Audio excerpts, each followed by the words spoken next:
Good morning, everyone. Welcome to my talk, From Past the Hash to Code Execution on Schneider Electric M340 PLCs. We have a lot to cover today, so let's get started. My name is Amir Zaltzman. I'm an embedded security researcher and MSc graduate student under the supervision of Professor Avishai at Tel Aviv University. So before we start, let's provide some background information and motivation of the field we're going to talk today.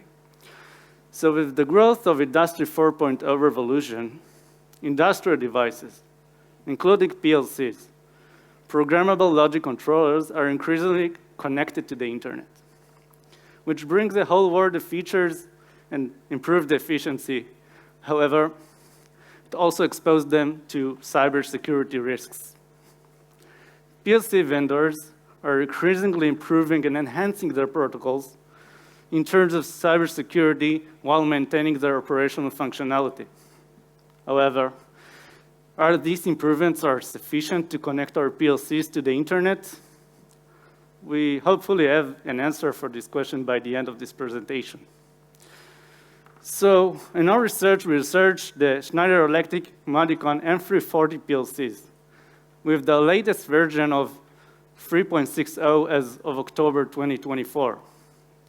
These PLCs are pretty much common. They are widely used in various industries, such as water and wastewater management, oil and gas, food and beverage, and many more. First, let's meet our setup that will accompany us throughout the talk today. We have our engineering station on our left. This engineering station is aimed for configuring and monitoring the PLC. We refer to it as a PC for short. On our right, we have our M340 processor module, which we refer for short as a PLC. The PC will act as the client, the PLC will act as the host. In between, we have our communication channel, which transmit the UMS protocol. So the UMS protocol is a proprietary protocol invented by Schneider, aimed for configuring and monitoring their PLCs. It basically transmits over TCP, Modbus over TCP protocol with a unique Modbus function code of 5A. As you can see down below, we can see the Modbus header, standard one, alongside with the UMS message with a 5A unique function code. We have two types of sessions we may encounter. We have public session, which does not require any authentication process beforehand, and also is the default session between the PC and the PLC. On the other hand, we have reserved session, which does require prior authentication, and we denote it as both sides have a green border over them, as well as the communication channel, and this is how you know that a reserved session is established between both sides. We have two types of messages as well. We have public messages, which can be transmitted both in public and reserved sessions. So the fact that they can be transmitted over public sessions is pretty obvious, but the fact also that they can be transmitted over reserved sessions means that they basically can be transmitted anytime, regardless the ongoing session. They do not have privileged access rights, and they don't have any authentication measure to identify them. We represent them as a simple envelope. On the other hand, we have reserved messages, which can be transmitted only in reserved sessions. They do have privileged access rights, and they have a signature that is their authentication measure to verify their authenticity. We denote them as an envelope with a red stamp over them. The red stamp stands for the signature. So let's have some examples just to clarify it. On our left, we can see read memory block, which is not privileged message, opposed to write memory block, which modifies the memory. It's a privileged message. Also, we have get PLC info on our left, which is not privileged, opposed to beginning or downloading or uploading a project, which is privileged, and I hope we got a point. We have already met our PC and PLC. Now let's show our attack setup. This is where we come into the picture. So we will act as the attacker, as we can see down below. The attacker is located on the same network as the PC and the PLC. And now let's introduce our pathway to achieve RCE of our shellcode over the PLC. So we name it as our stairway to RCE. It basically steps that are, each step is the basis for the next one. And our first step is to perform man-in-the-middle attack in order to remove read restrictions, read access restrictions over the PLC. Once we have that, we leverage full read access on demand. Then we proceed to inject our shellcode and then modify the memory for RC on demand. So let's take a moment over the on-demand thing. On-demand means that rather than being limited to perform all these tasks within a single result session, which we could do, and we could do the modification and even the execution, we show methods that enables us to perform these operations, the modification, and later on the execution, whenever we want, anytime we want, regardless the ongoing session, which is more powerful and let us more freedom to act our operations whenever we want as the attacker. Then we have our memory setup for RC, and we're good to go to our last step, remote executing our shellcode also on demand. And then our shellcode will be executed on the PLC. So having that in mind, we're good to go to our authentication process, and let's break it down step by step. So our first stage will be project password hash acquisition. So the project password hash will be the hash form of the project password as it's stored in the PLC memory. It is not stored as the plaintext, but in its hash form. The project password hash and its salt are generated once we create a new project. And we can compute the password hash, we name it shortly as password hash, as a SHA-256 of combining the password salt with the password of the project. And keep in mind that both the password hash and the password salt remain unchanged even if we modify the project. So it is useful for us in the attacker point of view, because once we have them, we can be safely sure that they won't change over the time, regardless the ongoing session. So let's see how the transmission works. So first, the engineer is prompt to provide a project password. Then the PC sends request for the PLC for read memory block, and PLC responds with the password salt. Then the password hash is computed on the PC side, as we've just seen. From version 3.50, now we're in version 3.56, the password hash is no longer can be extracted as a plaintext over the traffic. So by conventional methods, we cannot extract the password hash.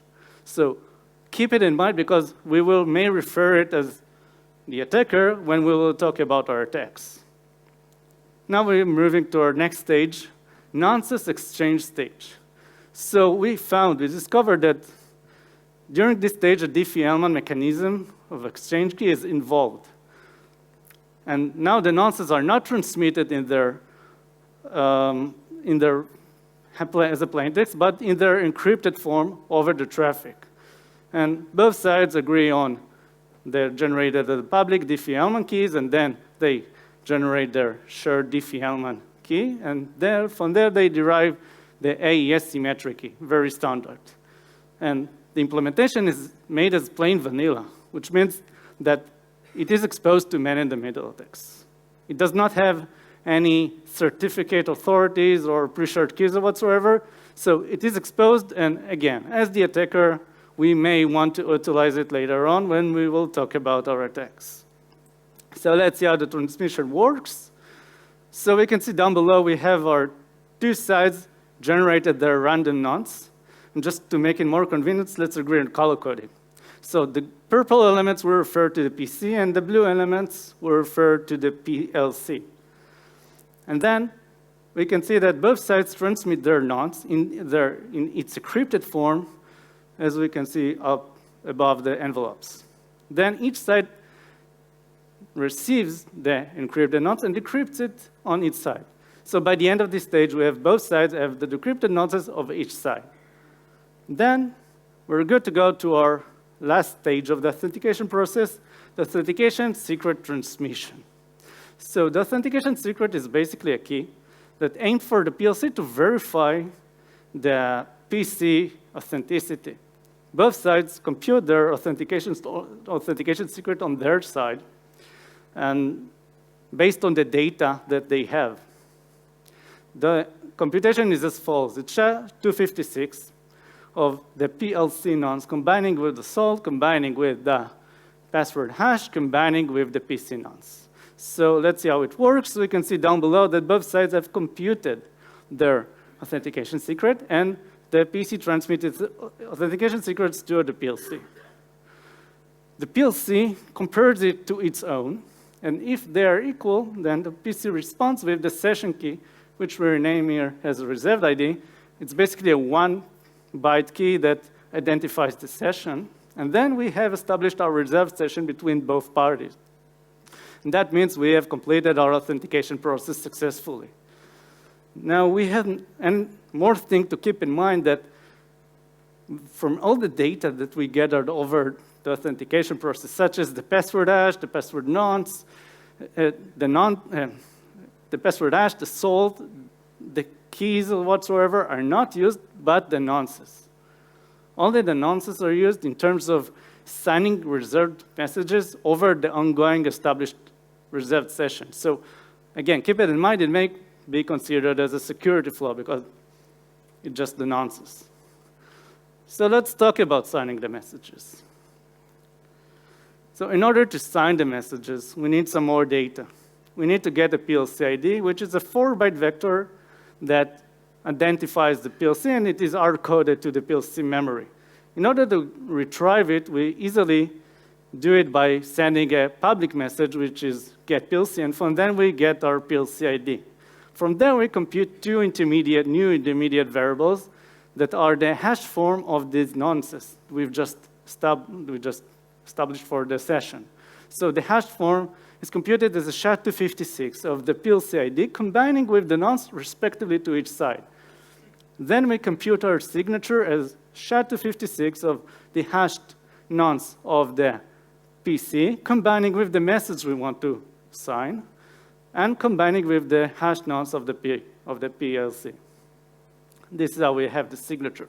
And just, again, to keep in mind, and it will be useful in our text, that the nonces themselves are not saved in the memory once they are deleted from the memory once the authentication process has been completed. However, the hashed form of the nonces is saved later on. Again, it will be useful when we will talk about our text. So now we're only left with covering the memory access over units, and then we will be good to go to our text. So stay tuned, we will get there shortly. We have, from our left, the read access. The read access, we use the read physical address message, which is a public one, and it gets address and size. On the other hand, we have write access, which is a reserved message, and we use the write physical address message, which gets address, size, and data. Now, let's go over the read access. So first, let's have a brief look over the CPU memory space. So we can see from our left are the lowest address to our right the highest address, and it's divided into three sections: internal memories, external memories, and internal peripherals. For us, the most important memory area is the RAM memory area, which is located within the external memory area of the CPU memory space. So we want to get access to this memory. So now, before version 3.3, not included, there was basically an information leakage which let anyone who can send read physical address messages to get access to any address over the CPU memory space. So we can see in the green area the read accessible memory, which is basically the entire CPU memory space. Then this leakage was fixed. However, we may ask ourselves, how indeed behind the scenes it was fixed? What memory is now accessible using the read physical address messages, and if there is any? So in order to answer these questions, we use reverse engineering. So from reverse engineering, we found that there is a linear correlation between the highest address we can access to, which we name here as the address read top, to the address read limiter, which is our independent variable. So, and we have also our address read base, which is the lowest address accessible, and a constant, which is the gradient of the equation. Both the address read base and the constant are hard-coded, fixed size, and cannot be modified even if we use the write physical address messages. But keep in mind that the address read limiter is indeed modifiable. So again, as the attacker, keep it in mind. So now, before the information leakage was fixed, the area was, as we see here, and then the area now that is read accessible is way, way smaller, and specifically, it excludes the entire RAM memory. So now we don't have access to the memory RAM, the RAM memory area. Again, keep it in mind, we may want to have access to after we perform our text. So let's talk about the write access. We have two key points we want to say about it. First, every writable memory area is also potentially can be executed. This is because the CPU does not have non-execute bit functionality, which enables us to do so. And by default, the operating system sets every executable memory page, which is basically a code memory, to be write protected against write physical address messages to protect the code from being modified. So these two key notes we want to keep in mind because we will refer to it later. Now, once we've covered all this, we're good to go directly to our text. So let's go back to our stairway to RC and start from step 1. We'll perform the manual attack to remove the read access restrictions. But we may ask ourselves, but why do we need to perform the man-in-the-middle attack? So, as we said before, the password hash from version 3.50 is no longer can be extracted over the traffic, at least by conventional methods. So in theory, if we have had our password hash, we could establish our own reserved session with the PLC. But since we don't have it, we rely on the PC to initiate a legitimate authentication process, and especially the nonsense exchange stage with the PLC in order to intercept the messages while manipulating the network and have the nonsense, steal the nonsense during this stage. So let's see how do we do it. First, we are waiting for the nonsense exchange, the diffie-Hellman public key exchange, as we can see here. And we are waiting for the nonsense. And now we're good to go to our first attack, performing the man-in-the-middle attack. So we can see here that we tunneled the traffic through us and intercepting the messages of the nonsense in order to have the decrypted form of the nonsense on our side, as well as at both sides of the PC and the PLC. And just for convenience and recalling the color coding, so the purple elements refer to the PC and the blue elements refer to the PLC.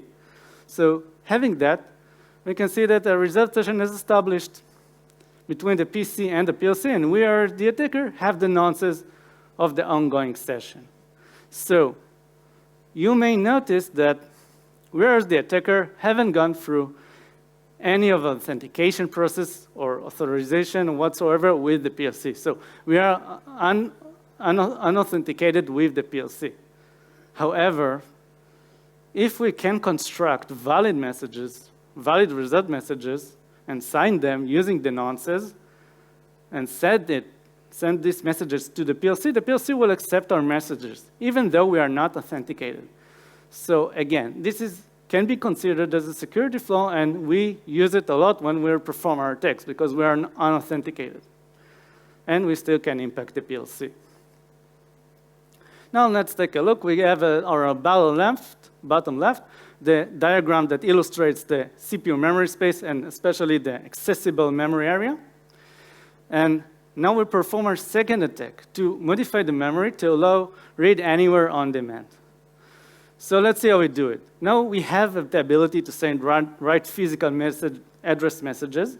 And if we remember the address read limiter value, that it is modifiable. So if we override its value to our wish, so we can make the read accessible memory area much larger, and especially include the entire RAM memory. So now basically we have access to the entire memory of the RAM, and we can do it on demand because we use read physical address messages which are public. So we have completed our first step.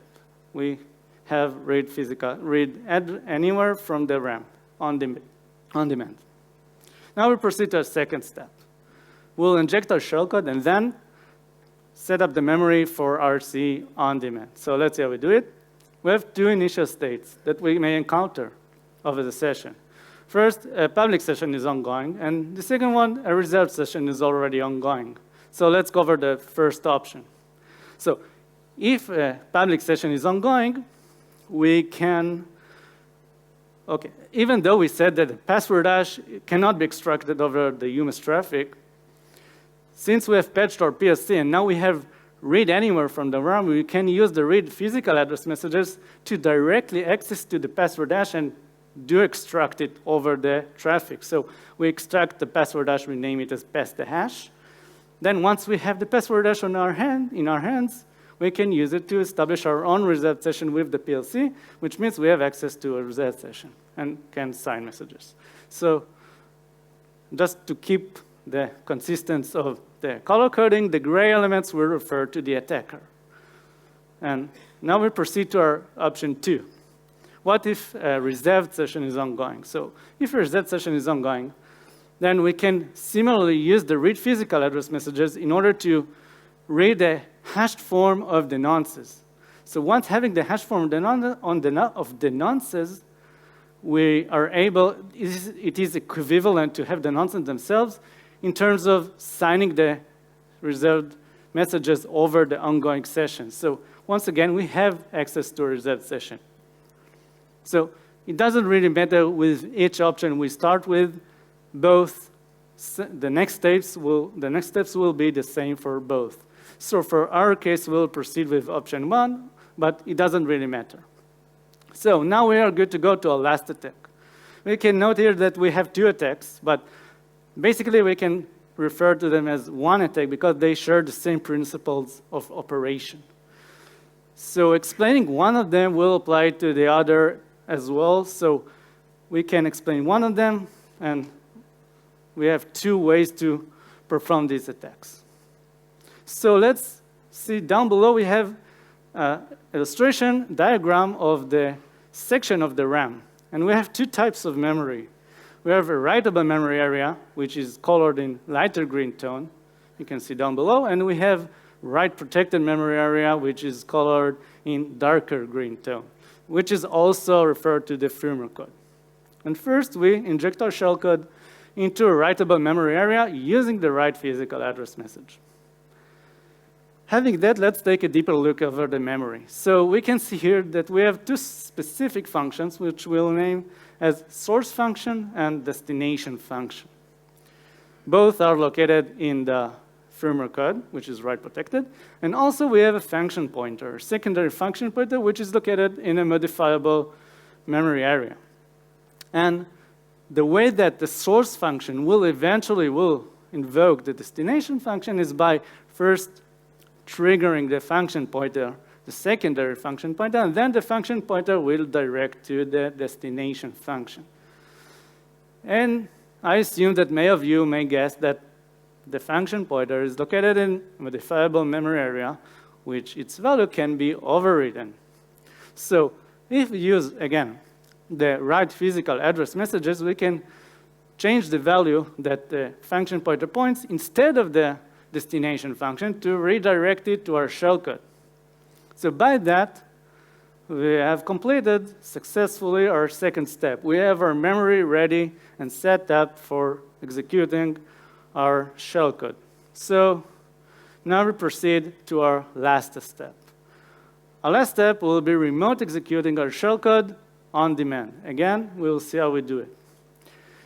So we have a brief look over the left that shows the flow diagram from the source code to our shellcode after the patch, after the second step. We can see here from the top, we have our shellcode, not shellcode, source function. Then it will trigger the secondary function pointer. From there, it will redirect to our shellcode instead of the destination function. And now we, as the attacker, will send a specific public message, which can be transmitted anytime, regardless of the ongoing session.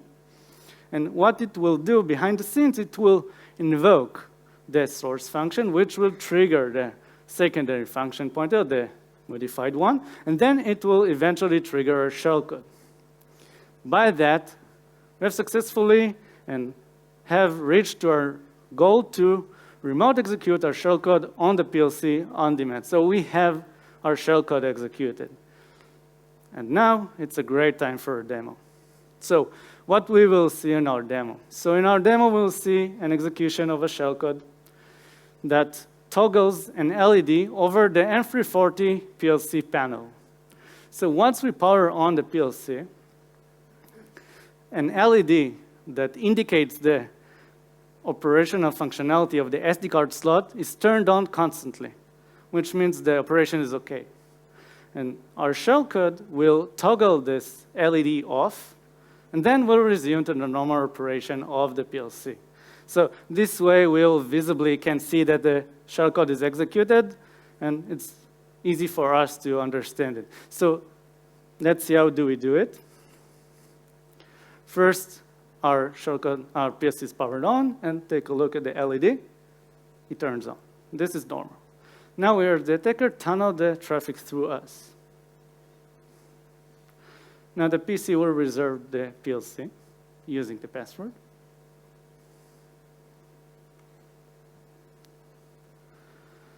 Now we perform first attack, the man-in-the-middle attack. And a reset session is established between the PC and the PLC. Now we have a JSON file with all the data that gathered, especially the stolen nonces and decrypted form, of course. Now we can proceed to our second attack to modify the read address limiter. And using the session key and the nonces we've just stolen. Now we have a full read access. Now the PC will unreserved for the PLC for the general case. And we can send the read physical address on demand to read, for this instance, the password hash. So we pass the hash, as we can see here. Having this, now we turn the traffic back to its normal state for general case. And we can establish our own reset session with the PLC as the attacker, using the password hash. You can see here. Now our reset session is established, and we have the nonces of the session and as well the session key. And we use it to perform a last attack, to modify the memory for RC. So we can see here that we use the session key and the nonces.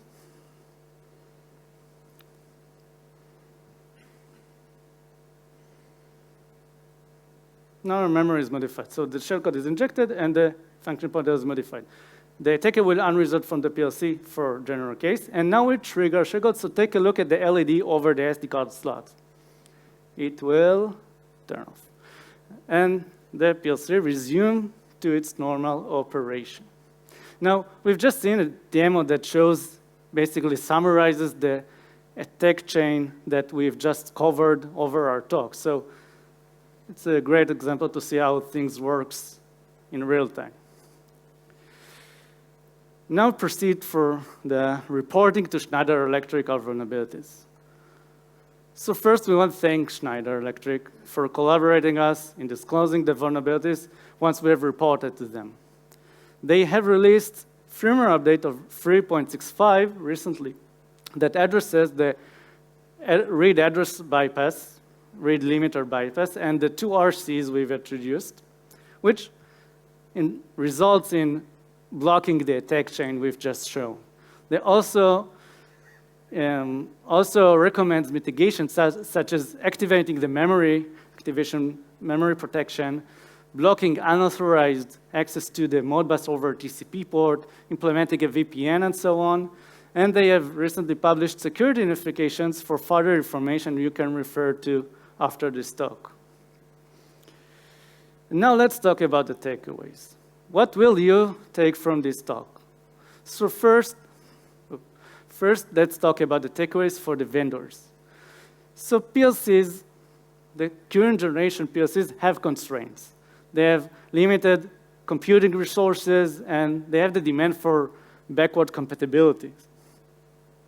Having said that, vendors should always enhance and improve and continuously work on improving their proprietary protocols in terms of cybersecurity in order to address such threats as we've highlighted today. So we have to improve it all the time, even if we consider the constraints. And the next generation PLCs should have in mind to have the state-of-the-art security protocols as are widely accepted today in their protocols of the PLCs, while maintaining the backward compatibility functionality. There is always a trade-off, but it is very important to have the highest level of security. Let's talk about the takeaways for the users. So current generation PLCs weren't made to be connected to the internet. They weren't designed for that. They were initially designed 20, 30 years ago, and they are not able to protect against modern cybersecurity risks which are present in the global internet. So as an immediate result, users should avoid connecting their PLCs directly to the internet. As well, of course, users should have the latest firmware updates and software, as well follow the recommendations of the vendors in order to have the highest level of security over their products. So it's very important to apply these measures. And if I can summarize the whole presentation and refer to the question we have just talked about in the beginning of our presentation, PLC are not ready for connecting to the internet yet. Their protocols are not sufficient enough for safely and securely connecting them in terms of cybersecurity risks. So avoid connecting them to the internet. Our presentation slides, as well as the white paper of the research, will be available on Black Hat website after this talk. And lastly, thank you all for listening.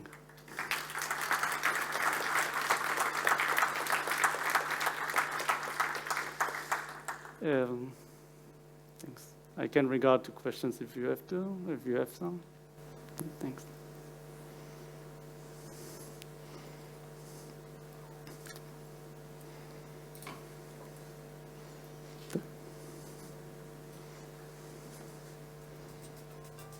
Sure. Hello? Is this on? Hello? Yeah, Hi. Thank you for the presentation, very interesting. I was wondering that 15 years ago, I heard the same statement that we should not connect PLCs to the internet. We are now in 2024. We are hearing the same statement. Can you say some thoughts why haven't we seen a serious change in this time?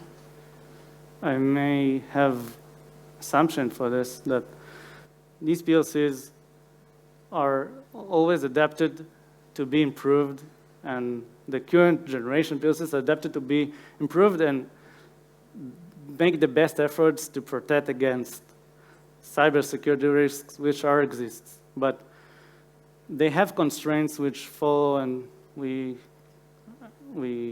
have facing over the time that probably a new generation of PLCs, a new line of products will have to be implemented from initially have in mind the cybersecurity risks and implementing the state-of-the-art protocols, which is, I won't say impossible. Everything is possible, but it's very hard and might have to have some actions in reinventing things. So this is my assumption. Sure.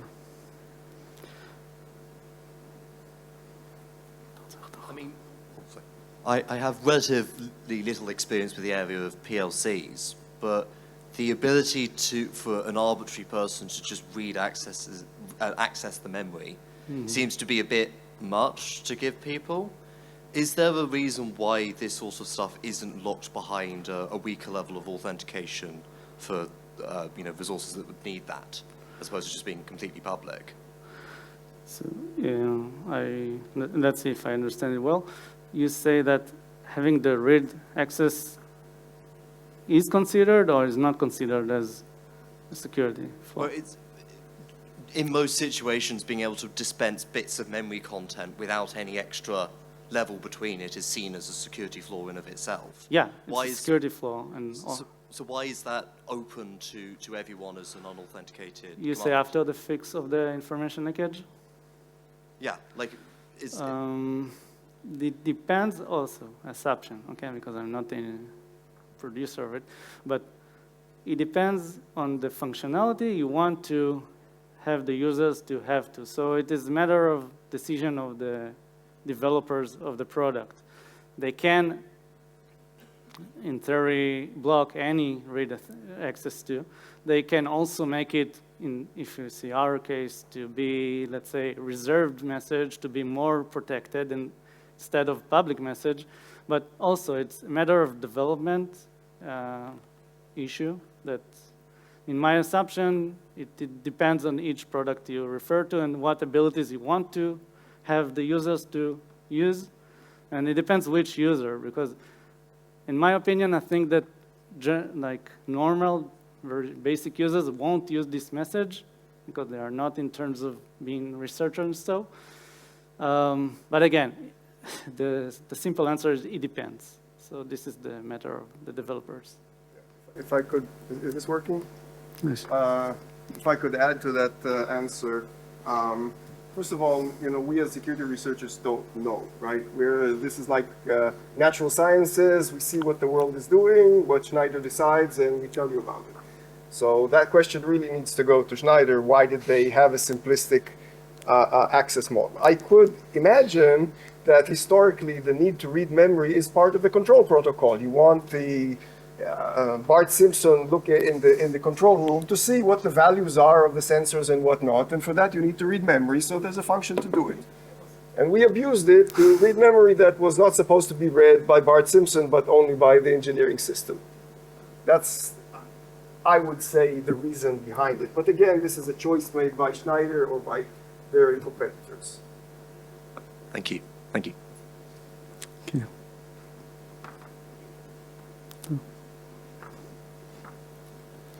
Thank you so much.